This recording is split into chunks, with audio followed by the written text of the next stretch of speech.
വിശുദ്ധമായ ഖുർആൻ നമ്മുടെ എല്ലാവരുടെയും വീട്ടിലുണ്ട്. ആ ഖുർആൻ വീട്ടിലുള്ളപ്പോൾ 13 കാര്യങ്ങൾ നമ്മൾ ശ്രദ്ധിക്കുന്നുണ്ടോ? ഉണ്ടെങ്കിൽ നമ്മൾ രക്ഷപ്പെട്ടു, ഇല്ലെങ്കിൽ നമ്മൾ പരാജയപ്പെട്ടു. ഏതൊക്കെയാണ് ആ 13 ശ്രദ്ധിക്കേണ്ട കാര്യങ്ങൾ? നമുക്കൊന്ന് പരിശോധിക്കാം. ഒരുപാട് പേർക്ക് ഒരുപാട് സംശയങ്ങളുണ്ട് ഖുർആനുമായി ബന്ധപ്പെട്ട്. ഖുർആൻ നോക്കി ഓതലാണോ കൂടുതൽ പ്രതിഫലം, കാണാതെ ഓതലാണോ? ഖുർആൻ മൊബൈലിൽ നോക്കി ഓതുമ്പോൾ വുളൂ വേണോ?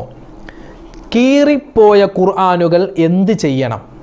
ഖുർആൻ കത്തിക്കാമോ? ഇങ്ങനെ ഒരുപാട് സംശയങ്ങൾ. എല്ലാ സംശയങ്ങൾക്കുള്ള മറുപടി നമ്മൾ ഈ വീഡിയോയിലൂടെ പ്രതിപാദിക്കുന്നു. പല ഉമ്മമാർക്കുമുള്ള ഒരു സംശയമുണ്ട്.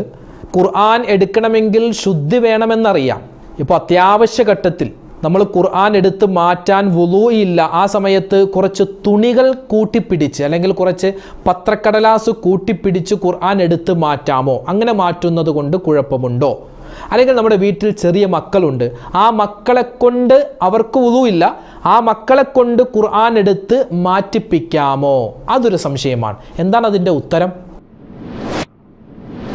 എൻ്റെ ഉമ്മമാരും എൻ്റെ ഉപ്പമാരും, പ്രത്യേകിച്ച് മദ്രസയിൽ പഠിക്കുന്ന എൻ്റെ വിദ്യാർത്ഥികൾ, കൊച്ചനുജന്മാർ, അനുജത്തിമാർ എല്ലാവരും ശ്രദ്ധിക്കുക. പരിശുദ്ധമായ ഖുർആനുമായി ബന്ധപ്പെട്ട് നമ്മൾ ശ്രദ്ധിക്കേണ്ട ഒരുപാട് കാര്യങ്ങൾ, പലപ്പോഴും നമ്മൾ അശ്രദ്ധമായി പോകുന്ന ഒരു 13 കൂട്ടം കാര്യങ്ങളാണ് നമ്മൾ പ്രധാനമായി ഈ വീഡിയോയിലൂടെ ചർച്ച ചെയ്യുന്നത്. അസ്സലാമു അലൈക്കും വറഹ്മത്തുള്ളാഹി. ബിസ്മില്ലാ വൽഹംദുലില്ലാ അസ്സലാത്തു വസ്സലാമു അലാ റസൂലില്ലാഹ് വഅലാ ആലിഹി വസ്വഹ്ബിഹി അജ്മഈൻ, അമ്മാ ബഅദ്. നമ്മുടെ എല്ലാവരുടെയും വീട്ടിലുള്ള ഒരു വസ്തുവാണല്ലോ പരിശുദ്ധമായ ഖുർആൻ. ഖുർആൻ ഇല്ലാത്ത മുസ്ലിം വീടുകൾ തന്നെ ഉണ്ടാവില്ല. ഇനി പലപ്പോഴും പുതിയ വീട് മാറുകയാണ്, അല്ലെങ്കിൽ വാടക വീട്ടിലാണ്, അങ്ങനെ വീടുകൾ ഇങ്ങനെ മാറിക്കൊണ്ടിരിക്കുമ്പോൾ പലപ്പോഴും ചില വീടുകളിൽ ഖുർആൻ ഉണ്ടാവാത്ത അവസ്ഥയുമുണ്ട്.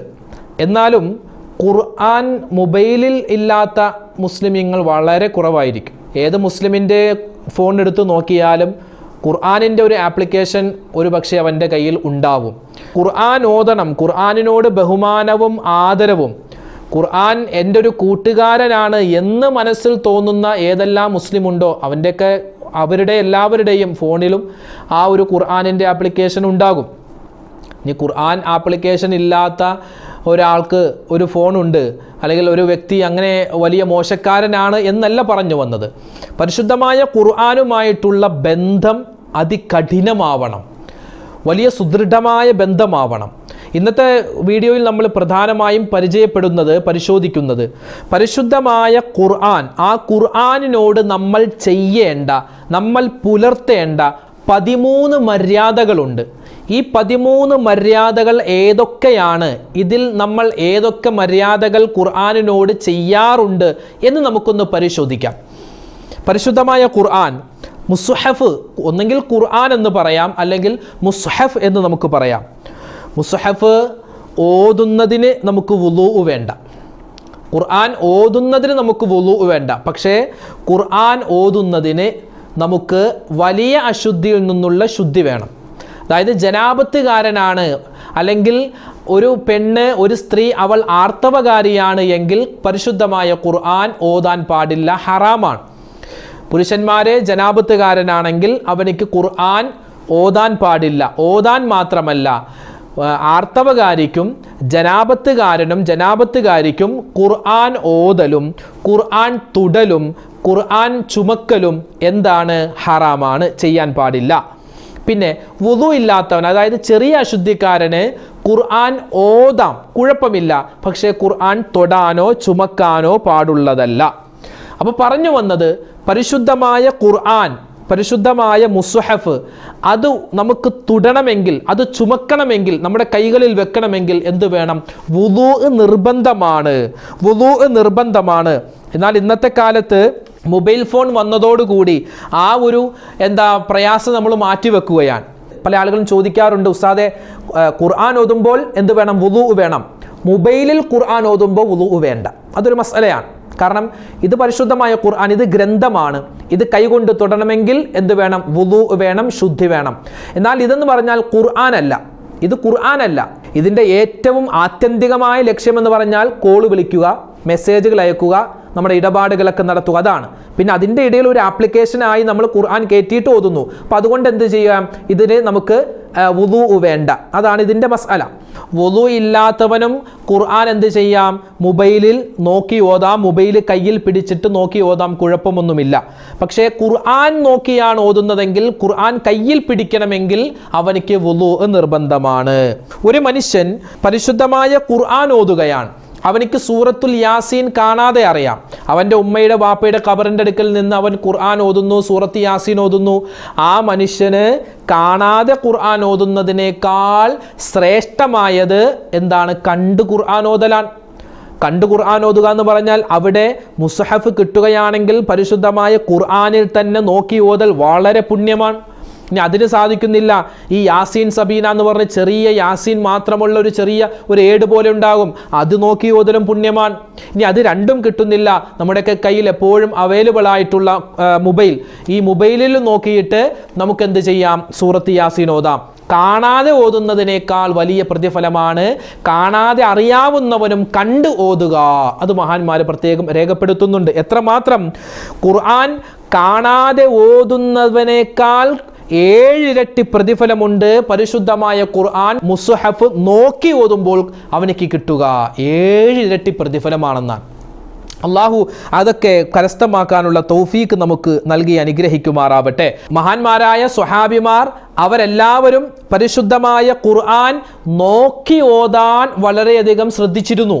കാനൂ യക്റഹൂൻ, അവർ പരിശുദ്ധമായ ഖുർആൻ മുസ്ഹഫിൽ നോക്കി ഓതാനാണ് അവർ ഇഷ്ടപ്പെട്ടിരുന്നത്. അതായത് കാണാതെ ഓതുക.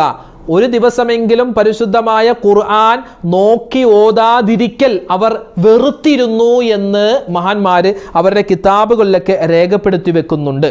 അങ്ങനെയായിരുന്നല്ലോ മഹാനായ ഉസ്മാൻ ബിൻ അഫ്ഫാൻ റളിയല്ലാഹു തആല അൻഹു, അദ്ദേഹത്തിന് 2 ഖുർആൻ ഉണ്ടായിരുന്നു എന്നാണ്.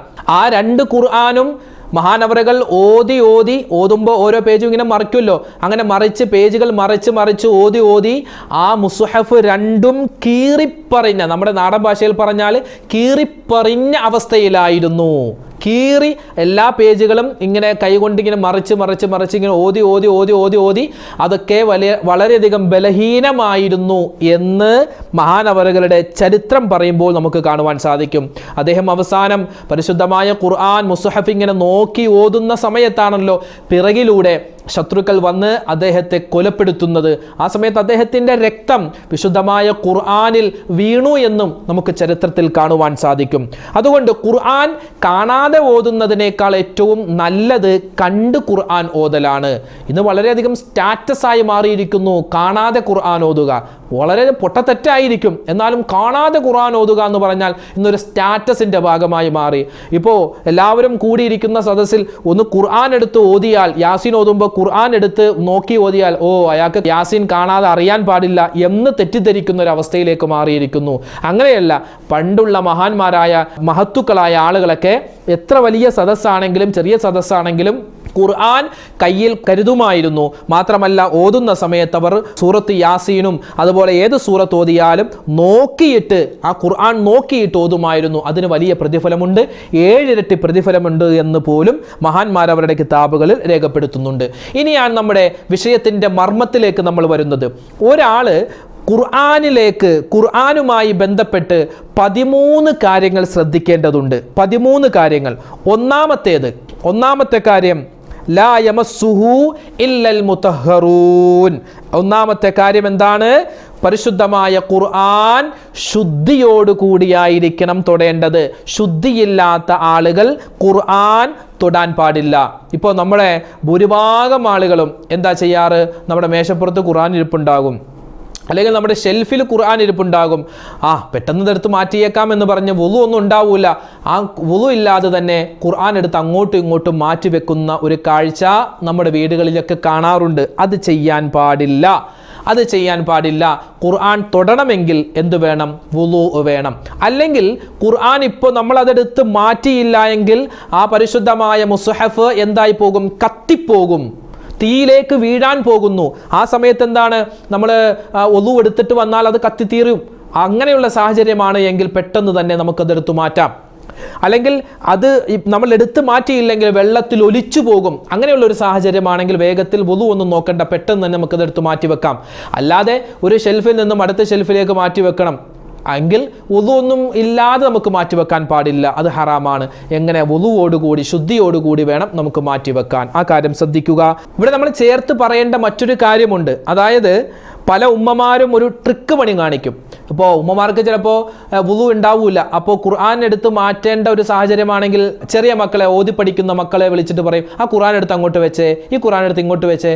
അത് ചെയ്യാൻ പാടില്ല. കാരണം കുട്ടികൾക്ക് അവർക്ക് പഠിക്കുക എന്നുള്ള ആ പ്രക്രിയക്ക് വേണ്ടിയാണ് അവർക്ക് വുളു ഇല്ലെങ്കിലും ഖുർആൻ തൊടാം ചുമക്കാം എന്ന് പറഞ്ഞത്. അല്ലാതെ നമ്മൾ ഉമ്മമാരുടെ ആ ട്രിക്ക് പണിക്ക് വേണ്ടി അവർ ഉപയോഗിക്കാൻ പാടില്ല. ഇപ്പോൾ മേശപ്പുറത്ത് ഖുർആൻ ഇരിക്കുകയാണ്, ആ മേശപ്പുറത്ത് ഇപ്പോൾ ഭക്ഷണം കൊണ്ടുവന്ന് വെക്കണം. അപ്പോൾ ഉമ്മാക്ക് വുളു ഇല്ല, ഉമ്മ എന്ത് ചെയ്യും? 7 വയസ്സുള്ള 8 വയസ്സുള്ള മോനെ വിളിച്ചിട്ട് ആ ഖുർആൻ എടുത്ത് മാറ്റിക്കേ എന്ന് പറയാറുണ്ട്. അങ്ങനെ അവനെടുത്ത് മാറ്റും. ചെയ്യാൻ പാടില്ല. കാരണം അവനിക്ക് പഠിക്കാനാണെങ്കിൽ അവനിക്ക് എടുക്കാം. പക്ഷേ ഇത് എടുത്ത് ആ മേശപ്പുറത്ത് നിന്നും ഷെൽഫിലേക്ക് എടുത്ത് വെക്കാനാണെങ്കിൽ അവനെ ഉപയോഗിക്കാൻ പാടില്ല. പോയി ഒളു എടുത്തിട്ട് വേണം വെക്കാൻ. കാരണം അത്രമാത്രം മഹത്വം എന്തുണ്ട്? ഖുർആനിനുണ്ട്. ആ കാര്യം പ്രത്യേകം ശ്രദ്ധിക്കേണ്ടതാണ്. ഇനി അഥവാ അവനിക്ക് അതെടുത്ത് മാറ്റണമെങ്കിൽ അവനോട് പോയി വുളു എടുത്തിട്ട് വരാൻ പറയണം. കാരണം അവൻ ചെയ്യുന്നത് പഠിക്കുകയല്ലല്ലോ, അവൻ ഖുർആൻ എടുത്ത് മാറ്റുക, ചുമന്നെടുത്ത് മാറ്റുകയാണല്ലോ. അവൻ്റെ ആ പഠിത്തവുമായി ബന്ധപ്പെട്ട് ഒന്നും അവിടെ വരുന്നില്ല. അപ്പോൾ അതുകൊണ്ട് എന്ത് ചെയ്യണം? അവനോട് വുളു എടുത്തിട്ട് വന്ന് ആ ഖുർആൻ എടുത്ത് മാറ്റിവെക്കാൻ പറയേണ്ടതുണ്ട്. ചില ഉമ്മമാര് രണ്ടാമത്തെ ട്രിക്ക് പണി ചെയ്യും. ഖുർആൻ എടുത്ത് മാറ്റാൻ വുളു ഇല്ല, അപ്പോൾ എന്ത് ചെയ്യും? കുറച്ച് തുണി കൂട്ടിപ്പിടിച്ചിട്ട് ഖുർആൻ എടുത്ത് മാറ്റും. എന്തോ ഒരു വലിയ ചൂടുള്ള സാധനം വെക്കുന്നത് പോലെ. അല്ലെങ്കിൽ കുറച്ച് പത്രക്കടലാസുകളൊക്കെ ഇങ്ങനെ അടുക്കി വെച്ചിട്ട് ഖുർആൻ ഇങ്ങനെ പിടിച്ചു കൊണ്ടുപോയി വെക്കാറുണ്ട്. എന്തിനാണ് ആ പണിക്ക് നിൽക്കുന്നത്? അതൊന്നും ചെയ്യാൻ പാടില്ല നിങ്ങൾക്ക്. കാരണം വുളു ഉണ്ടായിരിക്കുക എന്നുള്ളത് ഒരു മനുഷ്യനെ സംബന്ധിച്ചിടത്തോളം അപകടങ്ങളെ തടയുന്ന കാര്യമാണ്. നിത്യമായി വുളു ഉണ്ടാവുക എന്നുള്ളത് എന്താണ്? അവൻ്റെ അപകടങ്ങളെ തടയും. അപ്പോൾ ഏതായാലും നമുക്ക് ഖുർആൻ എടുത്ത് മാറ്റണം, അതിന് വുളു എടുക്കണം. വുളു എടുത്തോട്ടെ, മുറിഞ്ഞു പോകുമല്ലോ, മുറിഞ്ഞു പോവട്ടെ, കുഴപ്പമില്ല.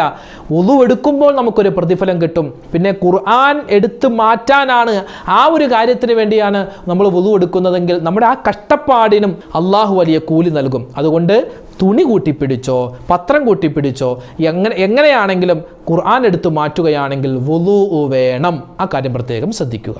അതുപോലെ ശ്രദ്ധിക്കേണ്ട കാര്യമാണ്, നമ്മൾ മക്ബറകളിൽ പോവാറുണ്ട് സിയാറത്തിനായി. ജാറങ്ങളിലൊക്കെ പോകുമ്പോൾ അവിടെ ചെറിയ ചെറിയ ഈ യാസീൻ സബീന എന്ന് പറഞ്ഞ് യാസീൻ സൂറത്ത്, അതുപോലെ ഫാത്തിഹ, ഇഖ്ലാസ്, മുഅവ്വിദത്തൈന് ഉൾക്കൊള്ളുന്ന ചെറിയൊരു ഖുർആൻ പോലെ, ഖുർആനല്ല എന്നാലും ചെറിയൊരു ഏട് പോലെ ഉണ്ടാകും. ചിലതിൽ യാസീൻ മാത്രം ഉണ്ടാകും. അങ്ങനെയുള്ള ആ ഒരു ചെറിയ ഏട് അത് എടുക്കണമെങ്കിൽ വുളു നിർബന്ധമാണ്. കാരണം അത് ഖുർആനിൻ്റെ സ്ഥാനത്താണ്. പല ആളുകളും വുളു ഇല്ല, ശുദ്ധിയില്ല, ഒന്നുമില്ല, നേരെ പോയി യാസീൻ ആ സാധനം എടുത്ത് യാസീൻ സബീന എന്നത് അതിന് പറയാം, ആ ഏടെടുത്തിട്ട് വെറുതെ ഇങ്ങനെ ഇരുന്ന് ഓതുക. അങ്ങനെ കൈകൊണ്ട് തൊടണമെങ്കിൽ അതിന് വുളു വേണം. എൻ്റെ ഉമ്മമാര് പ്രത്യേകം ശ്രദ്ധിക്കുക, ഉപ്പമാരും ശ്രദ്ധിക്കുക. ഇതാണ് ഒന്നാമത്തെ കാര്യം. ശുദ്ധി വേണം. അതുപോലെ തന്നെ രണ്ടാമതായി പ്രത്യേകം ശ്രദ്ധിക്കേണ്ട കാര്യം, പരിശുദ്ധമായ ഖുർആൻ എപ്പോഴും ഉയർന്ന സ്ഥലത്താണ് വെക്കേണ്ടത്. ഖുർആൻ എപ്പോഴും ഉയർന്ന സ്ഥലത്ത് വെക്കണം. പല ആളുകളും ഇരിക്കുന്നതിൻ്റെ ഒപ്പം വെക്കാറുണ്ട്. അങ്ങനെ വെക്കാൻ പാടില്ല. ഇരിക്കുന്നതിൻ്റെ ഒപ്പം വെക്കാൻ പാടില്ല, ഇരിക്കുന്നതിൻ്റെ താഴെ വെക്കാൻ പാടില്ല. പല ഉമ്മമാർക്കും ഉപ്പമാർക്കുമുള്ള വലിയ അബദ്ധം വീടുകളിലും പള്ളികളിലും കാണാൻ സാധിക്കും. എന്ത്? ഖുർആൻ ഓതുന്ന സമയത്ത് തിലാവത്തിൻ്റെ സുജൂദ് വരും. ചില തിലാവത്തിൻ്റെ ആയത്തുകളുണ്ട്. ആ ആയത്ത് ഓതിക്കഴിഞ്ഞാൽ സുജൂദ് ചെയ്യൽ സുന്നത്താണ്. ആ സമയത്ത് എന്ത് ചെയ്യും? പള്ളിയിലാണെങ്കിൽ സൊഫിൻ്റെ നടുക്കായിരിക്കും ഇരിക്കുക. എഴുന്നേറ്റ് പോയിട്ട് ഖുർആൻ അത് ഷെൽഫിൽ വെച്ചിട്ട് സുജൂദ് ചെയ്ത് വീണ്ടും ഷെൽഫിൽ നിന്ന് ഖുർആൻ എടുക്കാൻ മടിയായതുകൊണ്ട് ഖുർആൻ എന്ത് ചെയ്യും? താഴെ വെക്കും, നിലത്ത് വെക്കും, ആ പായിൽ വെച്ചിട്ട് സുജൂദ് ചെയ്യും. അങ്ങനെ ചെയ്യാൻ പാടില്ല. അത് വലിയ അബദ്ധമാണ്, വലിയ ശിക്ഷ കിട്ടുന്ന കാര്യമാണ്. കാരണം ഖുർആൻ ഒരിക്കലും തറയിൽ വെക്കാൻ പാടില്ല. ഖുർആൻ ഒരിക്കലും തറയിൽ വെക്കാൻ പാടില്ല. പല ആളുകളും ഡയറി പിടിക്കുന്നത് പോലെ, അല്ലെങ്കിൽ പത്രം പേപ്പർ പിടിക്കുന്നത് പോലെ ചിലപ്പോൾ കഷത്തിൽ വെക്കാറുണ്ട്, അല്ലെങ്കിൽ കയ്യിൽ പിടിച്ചിങ്ങനെ ആട്ടി താഴേക്ക് ഇങ്ങനെ ആട്ടി കൊണ്ടുപോകാറുണ്ട്. അതൊന്നും ചെയ്യാൻ പാടില്ല.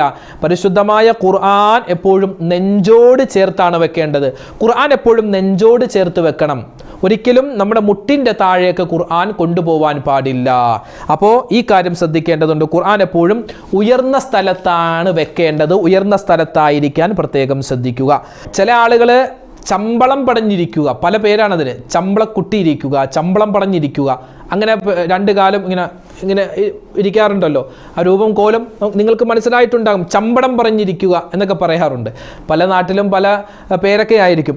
അങ്ങനെ ഇരുന്നിട്ട് കാലിൽ നമ്മുടെ മടമ്പ് കാല് രണ്ടും ഇങ്ങനെ വരും. അപ്പോൾ ആ മടമ്പം കാലിൽ വെച്ചിട്ട് ഖുർആൻ വെച്ചിട്ട് ഓതുന്ന ആളുകളുണ്ട്. ഒരിക്കലും അങ്ങനെ ചെയ്യാൻ പാടില്ല. എങ്ങനെ ഇരുന്ന് ഓതിയാലും എന്ത് ചെയ്യുക, ഖുർആൻ രണ്ട് കൈയിലും താങ്ങി, അല്ലെങ്കിൽ ഒരു കൈയിൽ താങ്ങിയിട്ടായിരിക്കണം, അല്ലെങ്കിൽ റൈഹാൽ ഉണ്ടാവുമല്ലോ, ആ റൈഹാലിൽ വെച്ചിട്ടായിരിക്കണം ഖുർആൻ ഓതേണ്ടത്. ഒരിക്കലും കാലിൻ്റെ ഭാഗത്തേക്ക് കൊണ്ടുപോകാൻ പാടില്ല.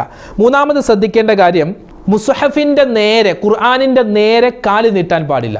പല ആളുകളും ഓതിക്കഴിഞ്ഞിട്ട് ഖുർആൻ നേരെ ഫ്രണ്ടിൽ വെക്കും, ഖുർആനിന് നേരെ കാല് നീട്ടിയിട്ട് കിടന്നുറങ്ങാറുണ്ട്. അങ്ങനെ ചെയ്യാൻ പാടില്ല. ഖിബിലയിലേക്ക് നമുക്ക് കാല് നീട്ടിക്കിടക്കാം, കുഴപ്പമില്ല.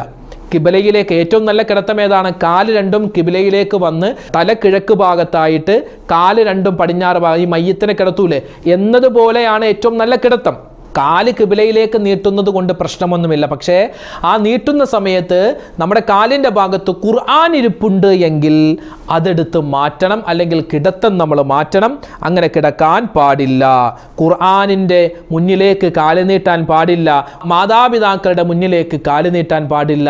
രണ്ടും വലിയ ശിക്ഷ കിട്ടുന്ന കാര്യമാണ് എന്ന് നമ്മൾ മനസ്സിലാക്കുക.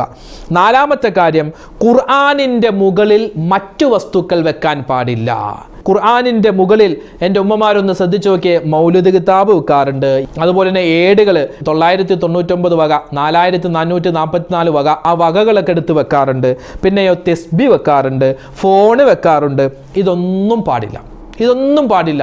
ഖുർആനിന് മുകളിൽ ഒന്ന് മാത്രം, മറ്റൊരു ഖുർആൻ, അല്ലാതെ മറ്റു വസ്തുക്കളൊന്നും വെക്കാൻ പാടില്ല. ഇത് പ്രത്യേകം ശ്രദ്ധിക്കണം. അതോടൊപ്പം തന്നെ നമ്മൾ ഖുർആൻ വെക്കുന്നതിനൊരു രൂപമുണ്ട്, രീതിയുണ്ട്. അതായത് നമ്മൾ തുടക്കം തന്നെ ഖുർആൻ മറിക്കുമ്പോൾ തന്നെ ആദ്യം ഫാത്തിഹ, പിന്നെ അത് കഴിഞ്ഞ് നമ്മുടെ സൂറത്തുൽ ബക്കറ, ആ ഭാഗം മുകളിലാണ് വരേണ്ടത്. ചില ആളുകൾ ഖുർആൻ ഇങ്ങനെ തലതിരിച്ച് വെക്കും. അങ്ങനെയല്ല, ഖുർആൻ എപ്പോഴും ഇങ്ങനെയാണ് വെക്കേണ്ടത്. ഇങ്ങനെ നമുക്ക് ഓതാൻ പറ്റുന്ന, ഇങ്ങനെ തുറക്കാൻ പറ്റുന്ന രൂപത്തിൽ ഇവിടെ തുറക്കുന്ന സമയത്ത് ഇവിടെ ഫാത്തിഹ, ഇവിടെ സൂറത്തുൽ ബക്കറ, അങ്ങനെ വരുന്ന ഫാത്തിഹ എപ്പോഴും മുകളിലായിരിക്കണം. അല്ലാതെ ഇങ്ങനെ തിരിച്ചു വെക്കുമ്പോൾ സൂറത്തുൻ നാസും ഫലക്കുമാണ് മുകളിൽ വരുന്നത്. അങ്ങനെയല്ല, തിരിച്ചു വെക്കണം. അങ്ങനെ പോലും സൂക്ഷ്മത പാലിക്കണമെന്ന് പറഞ്ഞ ഉലമാക്കൾ നമുക്കിടയിലുണ്ട്. അഞ്ചാമത്തെ കാര്യം, ഖുർആൻ എടുക്കുക, ഖുർആൻ വെക്കുക, ഖുർആൻ കൊടുക്കുക, ഖുർആൻ മറിക്കുക, ഇതെല്ലാം വലത് കൈ കൊണ്ടാവണം. നമ്മളൊക്കെ ശ്രദ്ധിക്കാതെ പോകുന്ന കാര്യമാണ്. ഖുർആൻ എടുക്കുന്നു ഷെൽഫിൽ നിന്നും, വലത്തേ കൈ. ഓതി കഴിഞ്ഞ് ഖുർആൻ വെക്കുന്നു, വലത്തേ കൈ. ഒരാൾ പറഞ്ഞു ഒരു ഖുർആൻ എടുത്തേ, അപ്പോൾ വലത്തേ കൈ കൊണ്ട് കൊടുക്കണം. ഖുർആൻ ഒരു പേജ് ഓതി കഴിഞ്ഞു, വലത്തേ കൈ കൊണ്ട് മറിക്കണം, വലതിനെ മുന്തിക്കണം. ഖുർആൻ ഓതുമ്പോൾ എല്ലാ കാര്യത്തിനും വളരെയധികം ശ്രദ്ധിക്കേണ്ട കാര്യമാണ്. ഖുർആൻ കൊടുക്കുക, ഖുർആൻ എടുക്കുക, അതുപോലെ തന്നെ ഖുർആൻ വെക്കുക, ഖുർആൻ പേജ് മറിക്കുക, ഇതൊക്കെ വലത്തേ കൈ കൊണ്ടാവുക. അത് പ്രത്യേകം ശ്രദ്ധിക്കേണ്ടതാണ്. ആറാമത്തേത്, എൻ്റെ ഉമ്മമാരും എൻ്റെ ഉപ്പമാരും, പ്രത്യേകിച്ച് മദ്രസയിൽ പഠിക്കുന്ന എൻ്റെ വിദ്യാർത്ഥികൾ, കൊച്ചനുജന്മാർ, അനുജത്തിമാർ എല്ലാവരും ശ്രദ്ധിക്കുക. ഒരിക്കലും ഖുർആനിൻ്റെ പേജ് മറിക്കുമ്പോൾ തുപ്പൽ തൊട്ട്, ഉമിനീര് തൊട്ട് നമ്മൾ മറിക്കാൻ പാടില്ല. പണ്ടൊക്കെ നമ്മൾ അങ്ങനെയാണല്ലോ, നമ്മൾ പേജ് മറിയുമെങ്കിലും വെറുതെ ഒരു ആവേശത്തിന് നമ്മൾ ചെറിയ പ്രായത്തിലൊക്കെ ഇങ്ങനെ ഈ നാക്കിൽ തൊട്ട് ഇങ്ങനെ മറിച്ച് സ്കൂളിലെ ടെക്സ്റ്റ് ബുക്കുകൾ ഇങ്ങനെ മറിച്ച് ശീലിച്ച് അവസാനം ഖുർആൻ ഓതുമ്പോഴും നമുക്കിങ്ങനെ മുകളിൽ നിന്നിങ്ങനെ ഒരു കൈവിരൽ ഇങ്ങനെ ഓടിച്ചാൽ ആ പേജ് നമുക്ക് മറിക്കാൻ കിട്ടും. ആ മുകളിൽ നിന്നിങ്ങനെ കൈവിരൽ ഓടിച്ചാൽ, ആ പേജിലൂടെ ഓടിച്ചാൽ കൈ ഇങ്ങനെ നമുക്ക് പേജ് ഇങ്ങനെ കിട്ടും, മറിക്കാൻ പറ്റും. അതൊക്കെ ചെയ്യാൻ സാധിക്കുമെങ്കിലും ഒന്ന് നാവിൽ വിരൽ തൊട്ടിട്ട് ഒന്ന് ഖുർആൻ മറിക്കൽ, അത് ശീലമായി പോയ ആളുകളുണ്ട്. നമ്മുടെ ഉമിനീര് വഹിക്കാനുള്ളതല്ല ഖുർആൻ, അത് പ്രത്യേകം ശ്രദ്ധിക്കുക. ഒരിക്കലും ഉമിനീര് തൊട്ട് നാവിൽ തൊട്ടിട്ട് നമ്മൾ ഖുർആൻ പേജ് മറിക്കാൻ പാടില്ല. അതുപോലെ തന്നെ ഖുർആൻ ഓതുമ്പോൾ പ്രത്യേകം ശ്രദ്ധിക്കുക, നമ്മുടെ തുപ്പല്, നമ്മുടെ ഈ ഉമിനീര് തെറിക്കാൻ സാധ്യതയുണ്ടെങ്കിൽ കുറച്ച് അകത്തി വെക്കുക. ഒരു പേജ് ഖുർആൻ ഓതി കഴിയുമ്പോൾ പകുതിയും നനഞ്ഞിരിക്കും. ഇങ്ങനെ ഓതി ബിസ്മില്ലാഹിർ റഹ്മാനിർ റഹീം അൽഹംദുലില്ലാ ഇങ്ങനെയൊക്കെ പറഞ്ഞ് മഖ്റജൊക്കെ ഇങ്ങനെ എടുത്തെടുത്ത് പറഞ്ഞ് നമ്മുടെ ഉമിനീര് ഭൂരിഭാഗവും ആ പാവപ്പെട്ട ഖുർആനിൻ്റെ പേജിലുണ്ടാകും. നമ്മുടെ ഉമിനീര് വഹിക്കാനുള്ളതല്ല പരിശുദ്ധമായ ഖുർആൻ. അങ്ങനെ ഉമിനീര് പെട്ടെന്ന് തെറിക്കുന്ന എല്ലാവർക്കും ഇല്ല, ചില ആളുകൾക്ക് അങ്ങനെ ഉണ്ടാകും. അതൊക്കെ പടച്ചോൻ കൊടുക്കുന്നതാണല്ലോ. എന്തുമാവട്ടെ, അങ്ങനെയുള്ള ആളുകൾക്ക് കുറച്ച് അകത്തി വെച്ചിട്ട് വേണം പരിശുദ്ധമായ ഖുർആൻ ഓതാൻ. 7ാമത്തെ കാര്യം, ഉമ്മമാരെ ശ്രദ്ധിച്ചോളി, ഖുർആനിൻ്റെ ഇടയിൽ അടയാളമായിട്ട് പേന വെക്കാൻ പാടില്ല, പെൻസിൽ വെക്കാൻ പാടില്ല, പൈസ വെക്കാൻ പാടില്ല, അതുപോലെ ഈർക്കിൽ വെക്കാൻ പാടില്ല, ഫോൺ വെക്കാൻ പാടില്ല, തസ്ബിമാല വെക്കാൻ പാടില്ല, പല ഏടുകൾ വെക്കാൻ പാടില്ല, പേപ്പറുകൾ വെക്കാൻ പാടില്ല. പിന്നെയോ ഖുർആൻ വാങ്ങുമ്പോൾ തന്നെ എന്തുണ്ടാവും? ഒരു നൂലുണ്ടാവും അല്ലെ? ഒരു നൂലുണ്ടാകും. ആ നൂല് നമുക്ക് അതിനു വേണ്ടിയാണ് അത് അവിടെ വെച്ച് ആ ഖുർആനിൽ ആ നൂല് വെച്ചത്. എന്താ നൂല്? എന്തിനാ? ആ അടയാളത്തിനാണ്. അത് മാത്രമേ പാടുള്ളൂ. ചില ആളുകൾ ഖുർആനിൻ്റെ അറ്റം പേജിൻ്റെ കുറച്ച് മടക്കി വെക്കും. ഒന്നും ചെയ്യാൻ പാടില്ലാത്ത കാര്യം. ഇത് നമ്മുടെ രജിസ്റ്റർ ബുക്കല്ല, നമ്മുടെ ഹാജർ ബുക്കല്ല, നമ്മുടെ ഡയറി അല്ല, ഇത് ഖുർആനാണ്. അതുകൊണ്ട് എന്ത് ചെയ്യരുത്? ഈ പറഞ്ഞ സാധനങ്ങളൊന്നും ചെയ്യാൻ പാടില്ല, അറ്റം മടക്കി വെക്കാൻ പാടില്ല. 7ാമത്തെ കാര്യം അതാണ്. ഇനിയോ 8ാമത്തേത്, പരിശുദ്ധമായ ഖുർആൻ ഓതുന്നില്ല എങ്കിൽ പിന്നെ അത് മടക്കി വെക്കണം, അത് അടച്ചു വെക്കണം. ചില ആളുകൾ ഖുർആൻ ഓതാൻ വേണ്ടി എടുക്കും, ഖുർആൻ ഇങ്ങനെ തുറന്നു വെക്കും, സൂറത്തുൽ കഹഫ് ഇങ്ങനെ തുറന്നു വെക്കുമ്പോഴാണ് ഫോൺ വരുന്നത്. പിന്നെ ആ ഖുർആൻ ഇങ്ങനെ തുറന്നിരിക്കുന്നു, ഇവരിങ്ങനെ ഫോൺ വിളിയാണ്. ആ ഒരു 5, 6, 7, 8, 9, 10 മിനിറ്റൊക്കെ ഇങ്ങനെ ഫോൺ വിളിച്ചുകൊണ്ടിരിക്കും, ഖുർആൻ ഇങ്ങനെ തുറന്നിരിക്കും. പാടില്ല. നമ്മൾ ഖുർആൻ ഓതുന്നതിൻ്റെ ഇടയിൽ സംസാരിക്കേണ്ടി വന്നാൽ എന്ത് ചെയ്യുക? ഖുർആൻ മടക്കി വെക്കുക. ഖുർആൻ മടക്കി വെച്ചതിന് ശേഷം സംസാരം കഴിയുമ്പോൾ വീണ്ടും ഖുർആൻ ഓതുക. ഖുർആൻ നമ്മൾ കുറച്ച് ഓതിയിട്ട് നമ്മൾ ഫോൺ വന്നു അല്ലെങ്കിൽ ആരെങ്കിലും വന്നു, നമ്മൾ മടക്കി വെച്ച് സംസാരിക്കുക. അത് കഴിഞ്ഞ് വീണ്ടും നമ്മൾ ഖുർആൻ ഓതുമ്പോൾ എന്ത് പറയണം? അഊദു ബില്ലാഹി മിനശ് ശൈത്വാനിർ റജീം ബിസ്മില്ലാഹിർ റഹ്മാനിർ റഹീം എന്ന് നമ്മൾ അഊദും ബിസ്മിയും ഓതിയിട്ടായിരിക്കണം ബാക്കി നമ്മൾ ഓതേണ്ടത്. അതും പ്രത്യേകം ശ്രദ്ധിക്കുക. 9ാമത്തെ കാര്യം, പരിശുദ്ധമായ ഖുർആനിൽ ഒരുപാട് സമയം നോക്കിയിരിക്കൽ സുന്നത്താണ്. നോക്കിയാൽ പ്രതിഫലം കിട്ടുന്ന 3 കാര്യങ്ങൾ: 1 ഉമ്മയുടെ വാപ്പയുടെ മുഖമാണ്, 2 പരിശുദ്ധമായ ഖുർആനാണ്, പിന്നെ അതുപോലെ പരിശുദ്ധമായ കഅബയാണ്. 4ാമത് എണ്ണുന്നുണ്ട്, അത് നമ്മുടെ ഉസ്താദുമാരുടെ മുഖത്തേക്ക് നോക്കുക എന്ന്. അപ്പോൾ ഈ പറയപ്പെട്ട കാര്യങ്ങളിലേക്ക് നോക്കിയാൽ തന്നെ പ്രതിഫലമാണ്. ഖുർആൻ തുറന്നു വെച്ച് അതിലേക്ക് നോക്കിയിരിക്കൽ, ഓതണ്ട, വെറുതെ നോക്കിയിരിക്കൽ പോലും പുണ്യമുള്ള കാര്യമാണ്. 10ാമത്തേത്, ഖുർആൻ മുസ്ഹഫ് ഒരിക്കലും കേടുപാട് വരുന്ന അവസ്ഥയിലേക്ക് നമ്മൾ കൊണ്ടുപോകാൻ പാടില്ല. അതായത് അലക്ഷ്യമായിടുക, നനയാൻ സാധ്യതയുള്ള സ്ഥലത്ത് കൊണ്ടുപോയി വെക്കാൻ പാടില്ല, കത്തിപ്പോകുന്ന സാഹചര്യമുള്ള സ്ഥലത്ത് കൊണ്ടുപോയി വെക്കാൻ പാടില്ല, കീറിപ്പോവാൻ സാധ്യതയുള്ള, അതായത് കൊച്ചുകുട്ടികളുടെ അടുക്കൽ കൊടുക്കാൻ പാടില്ല. പിന്നെയോ ഷെൽഫിൽ ഇങ്ങനെ വെച്ചിരിക്കുക ഖുർആൻ, ഇടക്കുന്നെടുത്ത് മറിച്ചൊക്കെ നോക്കണം. കാരണം എന്താണ്? ചിതലരിക്കാൻ സാധ്യതയുണ്ട്. ഖുർആൻ ഒരിക്കലും ചിതലരിക്കാനുള്ള വസ്തുവല്ല. ആ കാര്യം പ്രത്യേകം ശ്രദ്ധിക്കുക. പിന്നെയോ 11ാമത്തേത്, ഏതെങ്കിലും ഒരു ഖുർആനിന് കേടുപാട് വന്നാൽ അത് പരമാവധി ശരിയാക്കുക. നമ്മുടെ വീടിന് പെയിൻ്റ് അടിക്കാറുണ്ട്, നമ്മുടെ വണ്ടിക്ക് നമ്മൾ സർവീസ് ചെയ്യാറുണ്ട്, എല്ലാം ചെയ്യും. വിശുദ്ധമായ ഖുർആനോ കീറിയാൽ അത് അങ്ങനെ തന്നെ ഇരിക്കും. ഒട്ടിക്കാറുണ്ടോ? നമ്മൾ ഇൻസുലേഷൻ ടേപ്പ് വെച്ച് ഒട്ടിക്കാറുണ്ടോ? ഇല്ലല്ലോ. നമ്മുടെ മക്കൾ പഠിക്കുകയാണെങ്കിൽ അവർക്ക് വേറെ ഖുർആൻ വാങ്ങി കൊടുക്കില്ല എന്ന് അവർക്ക് മനസ്സിലായാൽ അവർ ഒട്ടിക്കും. അതുപോലെ പൈസ, അതെ, കാശ് കീറി അപ്പം തന്നെ ചെറിയ കീറിലാണെങ്കിൽ നമ്മൾ ഒട്ടിച്ചു വെക്കും. എന്നാൽ വിശുദ്ധമായ ഖുർആനാകുന്ന നമ്മുടെ വേദഗ്രന്ഥം അത് അല്പം കീറിയാൽ പോലും അത് നല്ല രൂപത്തിൽ ഒട്ടിച്ചു വെക്കുക വളരെയധികം ശ്രദ്ധിക്കേണ്ട കാര്യം. അതിൻ്റെ പുറംചട്ടയാവട്ടെ, അതിൻ്റെ ഉള്ളിലുള്ള അതിൻ്റെ പേജുകളാവട്ടെ, കീറിപ്പോയാൽ ഒട്ടിച്ചു വെക്കുക. 12ാമത്തേത് ഉപയോഗശൂന്യമായ മുസ്ഹഫ്. ഉപയോഗശൂന്യമായ മുസ്ഹഫ് എന്ന് പറഞ്ഞാൽ അങ്ങനെ ഒരു വാക്കേ നമ്മൾ ഉപയോഗിക്കാൻ പാടില്ല. ഖുർആൻ ഒരിക്കലും ഉപയോഗശൂന്യമാവൂലല്ലോ. അതായത് ഉദ്ദേശിച്ചത് മൊത്തം കീറിപ്പോയി, ഇനി അത് ഓതാനേ പറ്റൂല, അല്ലെങ്കിൽ മൊത്തം പകുതി കരിഞ്ഞു പോയി, അല്ലെങ്കിൽ മൊത്തം നനഞ്ഞ് കുതിർന്നു പോയി, ഇനി ഉപയോഗിക്കാൻ പറ്റൂല. അങ്ങനത്തെ സാഹചര്യമുള്ള ഖുർആൻ എന്ത് ചെയ്യണം ഉസ്താദെ? പഴയ ഖുർആൻ ഞങ്ങൾ എന്ത് ചെയ്യണം? പുതിയ ഖുർആനൊക്കെ ഞങ്ങൾക്ക് കിട്ടി, പഴയ ഒരുപാട് ഖുർആനുണ്ട്, ഞങ്ങൾ എന്താ ചെയ്യേണ്ടത്? പല ആളുകൾക്കും സംശയമുണ്ട്, ഉമ്മമാർക്ക് സംശയമുണ്ട്. എന്താ അതിൻ്റെ പരിഹാരം? പരിശുദ്ധമായ ഖുർആൻ നമ്മൾ ഓതുന്നില്ല എന്നുള്ള ഖുർആൻ ആണെങ്കിൽ ആർക്കെങ്കിലും കൊടുക്കാൻ പറ്റുമെങ്കിൽ കൊടുക്കുക, ആർക്കും വേണ്ട. ഖുർആൻ അങ്ങനെ വെറുതെ ഇരുന്നിരുന്നിരുന്ന് ചിതലരിച്ചു പോവുകയാണ്. അങ്ങനെയാണെങ്കിൽ, അല്ലെങ്കിൽ കീറിപ്പറിഞ്ഞ ഖുർആൻ ആണെങ്കിൽ എന്ത് ചെയ്യണം? വൃത്തിയുള്ള സ്ഥലത്ത് ആ ഖുർആൻ എല്ലാം കൂടി കത്തിക്കണം. ഖുർആൻ കത്തിക്കാമോ? കത്തിക്കാം, കുഴപ്പമില്ല. ഖുർആൻ കത്തിക്കുക, അത് പൂർണ്ണമായും ചാരമാകുന്ന രൂപത്തിൽ കത്തിച്ചിട്ട് ആ ചാരം ഒന്നുകിൽ ശുദ്ധമായ സ്ഥലത്ത് കുഴിച്ചിടുക, അല്ലെങ്കിൽ എന്ത് ചെയ്യണം? പുഴയിലോ കുളത്തിലോ ഒഴുക്കിക്കളയുക. ഇതാണ് പരിഹാരം. ഫത്ഹുൽ മുഈൻ ഉൾപ്പെടെ ഉംദ ഉൾപ്പെടെയുള്ള ഷാഫിഈ മദ്ഹബിൻ്റെ ആധികാരികമായ ഗ്രന്ഥങ്ങളിൽ ഈ പറഞ്ഞ മസ്അലകൾ നമുക്ക് കാണുവാൻ സാധിക്കും. അതാണ് 12ാമത്തെ കാര്യം. ഇനിയോ പിന്നെ പ്രത്യേകം ശ്രദ്ധിക്കേണ്ട ഒരു കാര്യം, ഇന്നത്തെ ആധുനിക തലമുറ, ഇന്ന് നമ്മുടെ കല്യാണത്തിന് മുമ്പുള്ള നിശ്ചയം ഉണ്ടല്ലോ, അല്ലെങ്കിൽ കല്യാണത്തിന് മഹർ കൊടുക്കുമ്പോൾ, അല്ലെങ്കിൽ നിശ്ചയത്തിന് ഇപ്പോൾ മിഠായികൾ പല രൂപത്തിലും പെട്ടിയിലും ചാക്കിലൊക്കെ ആയിട്ട് വന്ന് കൊടുക്കാറുണ്ട്. അതൊന്നും കൊടുക്കാൻ പാടില്ല എന്നൊന്നും ഞാൻ പറയുന്നില്ല, അങ്ങനെ പറഞ്ഞിട്ടും കാര്യമില്ലല്ലോ. അപ്പോൾ ഇവിടെ ശ്രദ്ധിക്കേണ്ടത് മസ്അലകൾ വരുന്നത് ഹറാമ് ചെയ്തു പോകുന്ന ഒരു കാര്യമെന്ന് പറഞ്ഞാൽ പലപ്പോഴും ചിലപ്പോൾ ഒരു പ്രൗഢിക്കായിരിക്കാം, അല്ലെങ്കിൽ ഒരു ഈമാനികമായ ആവേശം ചെറുക്കനുണ്ട് എന്ന് അറിയിക്കാനാവാം, എന്തുമായിക്കൊള്ളട്ടെ, ഖുർആൻ കൊടുക്കുന്ന ഒരു പതിവ് ഇപ്പോൾ തുടങ്ങിയിട്ടുണ്ട്. അത് പണ്ടേ ഉണ്ട്, ഇപ്പോൾ ഇച്ചിരി കൂടുതലാണ്. അതായത് നിശ്ചയ വീട്ടിൽ വെച്ച് ചെറുക്കൻ നേരിട്ട് പെണ്ണിൻ്റെ കയ്യിൽ പരിശുദ്ധമായ ഖുർആൻ കൈമാറുന്നു. 2 പേർക്കും വുളു ഉണ്ടാവില്ല.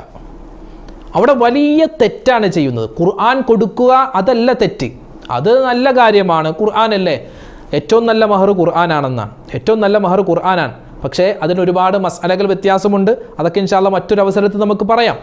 നമ്മുടെ വിഷയം അതല്ല. വരൻ ഖുർആൻ കൊടുക്കുന്നു, വധു വാങ്ങുന്നു, 2 പേർക്കും ഒന്നുമില്ല. അങ്ങനെയുള്ള സാഹചര്യത്തിൽ വലിയ ഹറാമാണ് ആ ചെയ്യുന്നത്. കാരണം ഖുർആൻ തൊടുക, ചിലപ്പോൾ അത് പെട്ടിയുടെ ഉള്ളിലാക്കി ബേസ് ബോർഡൊക്കെ വെച്ച് വലിയ തങ്കക്കടലാസുകളൊക്കെ വെച്ച് വലിയ റിബണൊക്കെ വെച്ച് കെട്ടിയിട്ടായിരിക്കും. എങ്ങനെ തന്നെയാണെങ്കിലും എന്ത് തന്നെയാണെങ്കിലും ഖുർആനാണല്ലോ അതിൻ്റെ ഉള്ളിൽ. ആ ഖുർആൻ കൊടുക്കുമ്പോൾ അല്ലെങ്കിൽ അത് വാങ്ങുമ്പോൾ വുളു ഉണ്ടായിരിക്കണം. വുളു ഇല്ലാതെ ആ പരിപാടിക്ക് നിൽക്കാൻ പാടില്ല. അത് വധു ശ്രദ്ധിക്കണം, വരൻ ശ്രദ്ധിക്കണം. അത് കൊടുക്കാൻ പ്രേരിപ്പിക്കുന്ന അവരുടെ വീട്ടുകാരും പ്രത്യേകം ശ്രദ്ധിക്കേണ്ടതുണ്ട്. അല്ലെങ്കിൽ ഒരു ഹറാമായ പ്രവർത്തനം ആ സുന്നത്തായ കർമ്മത്തിൽ നമ്മൾ ചെയ്തു പോകും. അത് പ്രത്യേകം ശ്രദ്ധിക്കുക. ഒരാണ് ഒരു പെണ്ണ് ഓതിക്കൊണ്ടിരിക്കുന്ന സമയത്ത്, പരിശുദ്ധമായ ഖുർആൻ ഓതിക്കൊണ്ടിരിക്കുന്ന സമയത്ത് അവനിക്ക് വുളൂ പോയി, കീഴ്വായു പോയി, അല്ലെങ്കിൽ ഭാര്യ ഓതിക്കൊണ്ടിരിക്കുമ്പോൾ ഭർത്താവ് എന്നറിയാതെ സ്പർശിച്ചു, അല്ലെങ്കിൽ ഭർത്താവ് ഓതിക്കൊണ്ടിരിക്കുമ്പോൾ ഭാര്യ സ്പർശിച്ചു, അങ്ങനെ വുളൂ പോയി കഴിഞ്ഞാൽ എന്താ ചെയ്യേണ്ടത്? അത് മടക്കി വെക്കുക. ആ അടയാളം ഉണ്ടാവുമല്ലോ, അടയാളം അവിടെ വെച്ച് മടക്കി വെച്ചിട്ട് പോയി വുളൂ എടുത്ത് വന്ന് വീണ്ടും അത് നമ്മൾ ഓതിയത് എവിടെയാണോ, അവിടെ നിന്ന് ഓതി നിർത്തിയത് എവിടെയാണോ അവിടെ നിന്ന് പിന്നെ അഊദു ബിസ്മിയും ഓതിയിട്ട് പിന്നെ തുടങ്ങുക. അതാണ് ചെയ്യാനുള്ളത്. 13ാമതായി നമ്മൾ ശ്രദ്ധിക്കേണ്ടത്, മുസ്ഹഫ് ഓതാൻ നമ്മൾ എടുത്തു കഴിയുമ്പോൾ, മുസ്ഹഫ് ഓതുന്നതിന് മുമ്പ്, ഖുർആൻ ഓതുന്നതിന് മുമ്പ് ഖുർആനെ ഒന്ന് ചുംബിക്കുക, ഉമ്മം കൊടുക്കുക സുന്നത്താണ്. ഖുർആൻ ഓതിക്കഴിഞ്ഞ് മടക്കി വെക്കുന്നു, മടക്കുന്ന സമയത്തും ഖുർആനിനെ ഒന്ന് ചുംബിക്കൽ സുന്നത്താണ്. മാതാപിതാക്കളുടെ നെറ്റിത്തടത്തിൽ ചുംബിക്കൽ സുന്നത്താണ്. ഗുരുനാഥന്മാരുടെ കൈകളിൽ ചുംബിക്കൽ സുന്നത്താണ്. ഭാര്യ സന്താനങ്ങളുടെ നെറ്റിത്തടത്തിൽ ചുംബിക്കൽ സുന്നത്താണ്. മുസ്ഹഫിനെ ചുംബിക്കൽ സുന്നത്താൻ. അപ്പോൾ ഈ കാര്യങ്ങളൊക്കെ ശ്രദ്ധിക്കുക. ഖുർആൻ നമ്മുടെ വീട്ടിലുണ്ടോ, നമുക്ക് വിജയം നേരിടാൻ പറ്റുന്ന, വിജയം നമുക്ക് കിട്ടുന്ന ഈ 13 കാര്യങ്ങൾ നമ്മൾ ശ്രദ്ധിക്കുക. പരിശുദ്ധമായ ഖുർആൻ നമുക്ക് അനുകൂലമായ സാക്ഷിയാവണം. അതിനുവേണ്ടി നമ്മൾ ദുആരക്കുക. ഖുർആനിനോടുള്ള ബന്ധം ഇപ്പോഴേ നമ്മൾ ഊട്ടി ഉറപ്പിച്ചാൽ നാളെ നമ്മൾ മരിച്ചു കഴിയുമ്പോൾ ഖബറിൽ ഇതൊരു കൂട്ടുകാരിയായി നമ്മുടെ അടുക്കലേക്ക് വരും. അല്ലാഹുവേ, പരിശുദ്ധമായ ഖുർആൻ കൊണ്ട് വിജയിക്കുന്നവരുടെ കൂട്ടത്തിൽ ഞങ്ങളെ എല്ലാവരെയും ഉൾപ്പെടുത്തണേ അല്ലാ. ആമീൻ യാ റബ്ബൽ ആലമീൻ.